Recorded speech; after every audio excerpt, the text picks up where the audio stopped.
A new police chief walks into his precinct undercover, hoping to observe his officers without their masks on. But when a white cop spits in his face, thinking he's just a nobody, the entire room is moments away from a shocking revelation that will leave them all reeling. It was a muggy Tuesday morning in August when Richard Nelson, a newly appointed police chief, stepped out of his car in the heart of Blue Ridge, a small city tucked away in the rolling hills of North Carolina. Dressed in a simple plaid shirt, worn jeans, and scuffed sneakers, he didn't look the part of a man who had spent 2 decades climbing the ranks in law enforcement. That was exactly his intention. Richard believed in seeing things for what they truly were, not through the polished lens of scheduled meetings or rehearsed welcomes. As a black man stepping into a leadership role in a precinct plagued by whispers of misconduct, he wanted to observe the department unfiltered. What better way to do that than to blend in? The precinct's parking lot buzzed with officers coming and going. Richard scanned the area, noting the casual banter and occasional glances his way. No one seemed to recognize him, which was unsurprising. His appointment had been announced just days ago, and he had chosen not to publicize his arrival until the official inspection later that morning. He adjusted the brim of his baseball cap and took a deep breath. The weight of his mission, to root out the toxicity festering within the department, pressed heavy on his shoulders. He was no stranger to resistance, but he knew this job would test him in ways he hadn't yet imagined. As he approached the building, the faint sound of laughter carried through the air. Richard stepped through the precinct's side entrance, unnoticed among the hum of casual chatter and ringing phones. The tiled floors glistened under harsh fluorescent lights, and the smell of stale coffee hung in the air. He walked slowly, observing the dynamics around him. Groups of officers had settled near desks, some swapping stories, others reviewing paperwork. No one paid him much attention until he paused near the break room. "Hey, you!" A sharp voice cut through the noise. Richard turned to see a white officer striding toward him, a smug grin plastered on his face. His badge read, Officer Daniels. Behind him, a few others leaned against the wall, watching with interest. Richard opened his mouth to speak, but Daniels didn't give him the chance. "Lost, are we?" "This isn't a shelter," the officer said, his tone dripping with condescension. "You need to take that mess somewhere else." Richard froze, the words landing like a punch. He wasn't sure whether to correct the man immediately or let the scene unfold further. Before he could decide, Daniel stepped closer, his voice rising for the benefit of his audience. "Didn't you hear me? Get out of here. We don't need people like you hanging around." Laughter erupted from the onlookers, and Richard clenched his jaw, his heart pounding. He tried to speak, but Daniels leaned in, his face inches away. Then, without warning, the officer spit, straight into Richard's face. Time seemed to stop. Richard's breath hitched as the warm saliva dripped down his cheek. Around him, the laughter grew louder. One officer slapped the table, doubling over in amusement, while another muttered something about showing the riffraff their place. Richard's mind raced. He could feel his pulse pounding in his ears, but he kept his composure. He reached into his pocket, pulling out a handkerchief to wipe his face, his movements slow and deliberate, his composure unshaken despite the storm raging inside him. His hand trembled ever so slightly, but his resolve remained firm. He knew that this moment, humiliating as it was, would define not only his first day as police chief, but also the path he intended to carve for this precinct. The laughter echoed around him like a taunt, but Richard refused to be drawn into the fray. He stood tall, his gaze locking on to Officer Daniels, whose smug grin stretched wider. Richard calmly, "Officer Daniels, is this how you represent this precinct?" Daniels' grin faltered, but he quickly recovered, the jeering of his colleagues egging him on. "Daniels, look, I don't know who you think you are, but this is a place of law and order, and you're trespassing. So, unless you want to spend some time in lockup, I suggest you—" Richard, interrupting, "I suggest you choose your next words carefully." The room fell silent, the laughter dying as quickly as it had begun. There was something in Richard's tone, a quiet authority, a weight of experience, that commanded attention. Daniels blinked, caught off guard by the sudden shift. Before he could retort, the sound of approaching footsteps echoed down the hallway. The door swung open, and Captain Harris, a grizzled man in his late 50s, stepped in.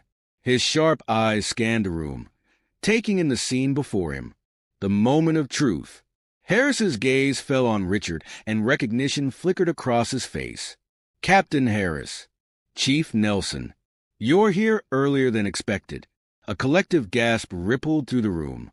Daniel's face drained of color as the weight of his actions crashed down on him. Daniels stammering, "CA Chief?" Richard didn't answer immediately. Instead, he folded his handkerchief neatly and placed it back in his pocket. He turned to Captain Harris, his expression neutral. "Richard, good morning, Captain. I thought I'd take a look around before the official briefing. It seems I've already learned quite a bit about the culture here." Harris's jaw tightened, and he shot a hard look at Daniels and the other officers, who now stood awkwardly, their bravado evaporated. "Captain Harris, my office." Now, Daniels opened his mouth to protest, but Harris cut him off with a glare that brooked no argument. "Captain Harris, to the room. The rest of you, back to work." Now, the officers dispersed, their earlier laughter replaced by uneasy murmurs. Daniels followed Harris out of the room, his shoulders slumped. The briefing room. A short while later, Richard stood in the briefing room, addressing the gathered officers. The room was packed, the tension palpable. Every eye was on him as he began to speak. "Richard, good morning. For those of you who don't know me yet, my name is Richard Nelson, and I'm your new police chief. I've been brought here to lead this precinct, to ensure that we uphold the values of integrity, respect, and justice. Unfortunately, my first impression this morning leaves me with serious concerns." He paused, letting his words hang in the air. "Richard, respect is not optional. It is the foundation of this badge and this uniform. Without it, we fail, not just as officers, but as human beings." His gaze swept the room, lingering briefly on a still pale Daniels. "Richard, this morning, I was treated not as a person, but as a target for ridicule and contempt. And while I won't name names, let me be clear. Such behavior has no place in this precinct. It has no place in law enforcement. It has no place in our society." The room was silent, the weight of his words sinking in. "Richard, I believe in accountability. Starting today, we will set a higher standard for ourselves and for this department. There will be no exceptions." A personal conversation. Later that afternoon, Richard called Daniels into his office. The younger officer entered hesitantly, his usual cockiness replaced by a subdued demeanor. "Richard, sit down, Daniels." Daniels obeyed, his eyes fixed on the floor. "Richard, you made a mistake today, a big one, but I'm not here to end your career over it. I'm here to help you understand why what you did was wrong and how you can make it right." Daniels looked up, surprise flickering across his face. "Daniels, I don't know what to say, Chief. I messed up. I know that. I wasn't thinking." "Richard, that's the problem, Daniels. You weren't thinking about the person in front of you. You saw what you wanted to see and acted on it. That kind of snap judgment doesn't just hurt individuals. It destroys trust in the entire system." Daniels nodded slowly, his shame evident. "Richard, I'm giving you a chance to prove you can do better. But make no mistake, this is your only chance." "Understood." "Daniels." "Yes, sir. Thank you." The road to redemption. In the weeks that followed, Richard implemented sweeping changes at the precinct. He introduced mandatory training sessions on implicit bias, cultural sensitivity, and community engagement. Officers were encouraged to participate in local events, forging genuine connections with the people they served. Daniels threw himself into these efforts, determined to make amends. He volunteered for every outreach program, often going above and beyond to demonstrate his commitment to change. Slowly but surely, he began to earn back the trust of his colleagues and of Richard. A new beginning. Months later, at a precinct-wide ceremony, Richard stood at the podium, addressing his officers and the gathered community. Richard, today, we celebrate progress.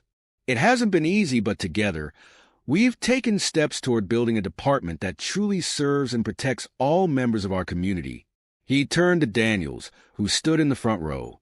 Richard, I want to recognize someone who has shown remarkable growth and dedication. Officer Daniels has embraced our values and become a leader in fostering change. Let's give him a round of applause.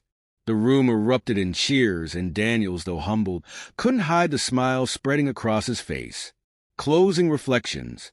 Later that evening, as Richard left the precinct, he paused to look back at the building. The journey was far from over, but he felt a sense of pride in what they had accomplished so far.